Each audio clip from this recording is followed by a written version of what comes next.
Nah, pemirsa, akan seperti apa pengelolaan anggaran 71 triliun tersebut dan benarkah APBN kita masih terbilang aman untuk menjalankan program Prabowo Gibran itu? Sudah bergabung bersama kami Wakil Ketua TKN Prabowo Gibran, Sylvester Matuntina, dan Direktur Ekonomi Digital Selios, yaitu ada Mas Selios, selamat Nailul Huda, selamat sore Mas Nailul dan juga Mas Sylvester.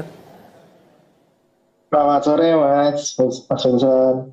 Baik, saya ke Mas Nailul terlebih dahulu. Mas Nailul, ini kan 71 triliun dan sudah ketuk palu, dan di sini tidak hanya Kementerian Keuangan tapi juga gugus tugas bersama dengan Banggar DPR optimis bahwa 71 triliun ini bisa tetap aman nanti APBN ke depannya. Menurut Anda seperti apa?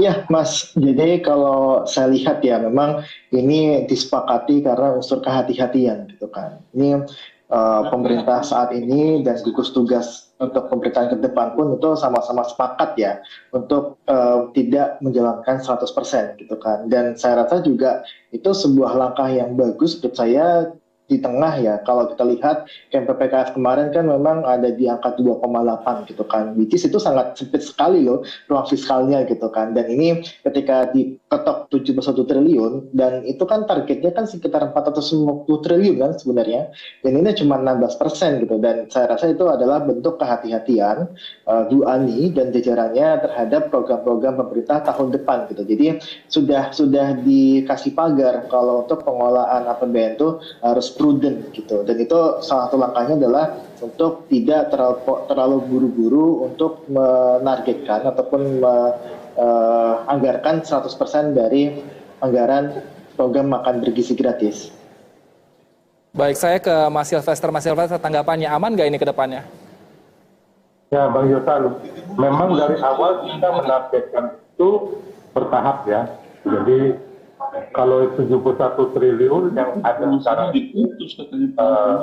sangat mencukupi, karena juga kita juga penerima manfaatnya itu yang awalnya kita itu adalah 82,9 juta ya, terdiri dari ibu hamil, bayi, anak-anak TK, SD, SMP, SMA. Tapi yang kita utamakan adalah yang 3M, yang terluar, terdepan gitu loh. Itu yang kita utamakan dulu. Jadi intinya dengan paling tidak saat ini sudah terjadi komitmen antara Kementerian Keuangan, Bappenas, dan tim sinkronisasi, dan Pak Prabowo sendiri pun setuju. Anggarannya adalah 71 triliun di tahap awal, dan memang kami dari awal memang bertahap program ini. Yang penting kita langsung nanti setelah Pak Prabowo dan Mas Gibran dilantik, kita langsung akan bekerja. Intinya langsung program ini jalan, dan direncanakan juga kita membentuk Badan Gizi Nasional. Nanti yang mengelola siapa, Mas Sylvester? Direncanakan Badan Gizi Nasional yang mana juga terkait dengan beberapa kementerian, yang ada Kementerian Kesehatan, Kementerian Pendidikan, Kementerian Sosial, Kementerian Desa, dan lain-lainnya juga, termasuk beberapa Kemenko yang ya menurut yang memang akhirnya tentunya kita akan membentuk suatu badan yang akan fokus mengurusi dan juga agar semuanya bisa berjalan dengan baik dan optimal, terukur. Baik, Mas Nailul, tadi katanya sudah ada yang akan fokus untuk mengurusi ini semua. Tapi menurut Mas Nailul, kira-kira apa yang harus perlu diperhatikan untuk merealisasikan ini tepat sasaran?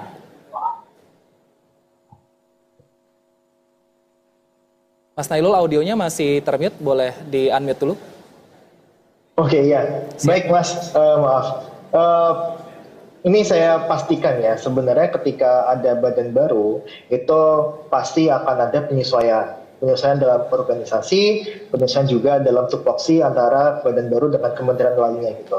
Jadi kalaupun ya ini mungkin bisa kita direkamkan ya, mungkin saya sudah sampaikan gitu kan, bahwa ketika ada badan baru dan itu di bawah badan baru, saya bisa pastikan sebenarnya 71 triliun itu tidak terserap dengan optimal gitu. Itu pasti akan membutuhkan satu proses itu di mana dia pasti membutuhkan setengah tahun untuk bisa reorganisasi, kemudian juga pembagian tupoksi dan sebagainya. Saya rasa itu tidak mudah loh gitu, tidak mudah loh untuk membentuk badan baru gitu kan. Makanya kalau saya bilang gitu kan, kalau lebih baik itu di bawah Kemensos gitu kan, di bawah Kemensos, nanti Menteri Kemenkos itu bisa dari Gerindra ataupun dari timnya Pak Prabowo gitu kan, yang dia bisa menghandle secara langsung gitu. Tapi kalau saya lihat dari ketika ada badan, itu saya rasa akan sulit untuk optimal menyerap 71 triliun tersebut, Mas Wilson.